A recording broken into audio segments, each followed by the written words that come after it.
মোৰ শাহু মা দেখিছেনে ৰাতিও কিদৰে লাইট জ্বলাই চচমা পিন্ধি দহি বাতি আছে। ইমান মানে কৰ্মী মানুহজনী দিনটোত 1 মিনিটো এনেই থাকিব নিবিচাৰে, ইটো সিটো কিবা নহয় কিবা এটা কৰি থাকে। আৰু লগতে মোকো বহুত বেছি উৎসাহিত কৰে কাম কৰিবলৈ। মানে তেওঁক দেখি থাকিলেই মন যাব যে ময়ো কিবা এটা কৰো, এইটো কৰো সেইটো কৰো। আৰু এয়া হৈছে মায়ে কৰি থোৱা কেইটামান গাৰু কভাৰ আৰু ৰুমাল। ভাবিলো আপোনালোকৰ লগতো শ্বেয়াৰ কৰো। মায়ে মাজে মাজে কাপোৰবোৰ উলিয়াই ৰ'দাই যাতে দাগ বহি নাযায় বাকচত সোমাই থলে। এয়া আৰু এয়া হৈছে মায়ে বৈ থোৱা ৰুমাল। আৰু আছে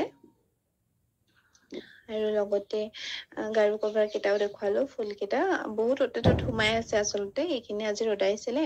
আৰু লগতে মায়ে এতিয়া দহি পাতি আছে, মই ভাবিলো ভিডিঅ' এটা কৰি থওঁ।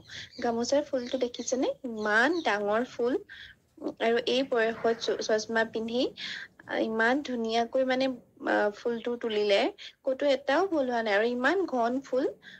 কেতিয়াবা মোৰ সন্দেহ হয় যে মাৰ সমান বয়সত আমি বাৰু কৰিব পাৰিম নে এইবিলাক।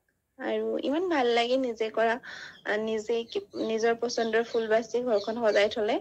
গাৰু কভাৰ ৰুমাল এইবিলাকে, কিন্তু আজিকালিতো এইবিলাক কৰাই নহয়, বজাৰৰ পৰা কিনি অনা হয়। মইও নকৰো বাৰু, কিন্তু মায়ে উৎসাহিত কৰে শিকিবলৈ, যে কেতিয়াও শিকিবলৈ দেৰি নহয় এতিয়াও কৰিব পাৰিবা।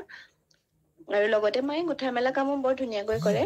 এতিয়া শৰাই থকা কেইখনমানৰ অৰ্ডাৰ আহি আছে, কিন্তু মায়ে এতিয়া সময় পোৱা নাই, লাহে লাহে সেইটো কামো কৰিব। আৰু এয়া ইমান মিহি মিহিকৈ ধুনীয়াকৈ ফুল বাচিছে।